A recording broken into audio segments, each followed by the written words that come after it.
Teman-teman, sebelum kita mendengarkan renungan pada pagi hari ini, mari kita bersatu dalam doa terlebih dahulu. Tuhan, kami bersyukur buat pagi hari ini kami boleh berkumpul bersama-sama untuk mendengarkan renungan pagi hari ini.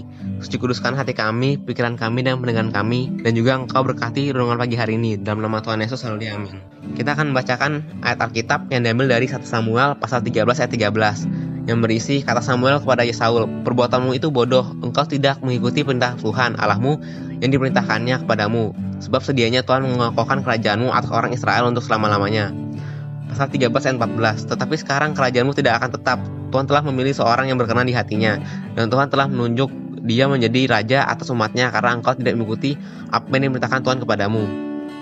Judul renungan kita pagi hari ini adalah iman yang sejati. Walaupun tinggi badannya hanya 168 cm, Yelena Isinbayeva adalah peloncat galah putri Rusia dan telah berkali-kali memecahkan rekor dunia loncat galah putri, baik atas nama orang lain maupun dirinya ini. Ia telah memecahkan puluhan rekor dunia baik outdoor maupun indoor. Ia hampir tidak terkalahkan selama bertahun-tahun sehingga ditetapkan sebagai atlet yang terbesar peloncat galah putri sepanjang masa. Hal ini terjadi karena ia selalu fokus, yakin akan kemampuan dirinya, dan tidak pernah ragu-ragu ketika meloncat galah yang tinggi. Teman-teman, dalam hubungan dengan Tuhan, kita juga harus memiliki iman yang teguh dan bertindak berdasarkan iman kita kepada Tuhan. Hal ini dapat kita lihat kepada diri Yonatan. Berbeda dengan Saul ayahnya, Yonatan sungguh-sungguh punya iman yang sejati dan mengandalkan Tuhan sehingga mendatangkan pengaruh positif bagi orang Israel. Teman-teman juga perlu memiliki sikap sedemikian, yaitu yang pertama, tidak takut dan gentar menghadapi berbagai kesulitan, tekanan, dan ancaman. Kita harus mencari Tuhan yang selalu berserta dan akan membimbing kita. Tuhan adalah satu-satunya pahlawan perang kita yang sanggup menolong dan memberikan kemenangan kepada kita.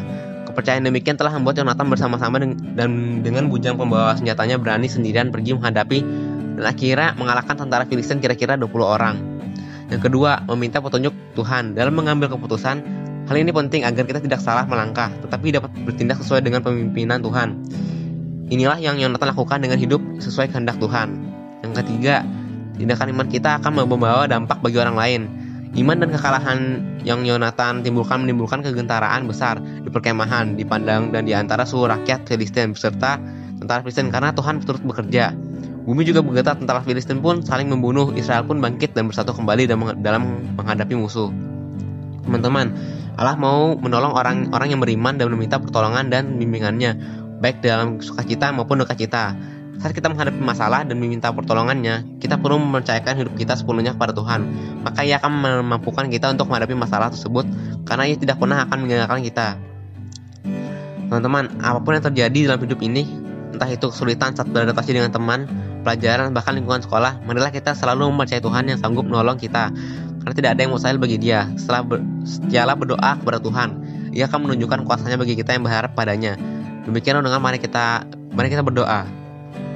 Tuhan Yesus, terima kasih kami sudah bersama-sama mendengarkan renungan pagi hari ini. Kiranya renungan hari ini memberkati semua yang mendengarkan dan dapat memperbarui setiap kami. Dalam nama Tuhan Yesus, haleluya, amin. Demikian renungan kita pada pagi hari ini. Tuhan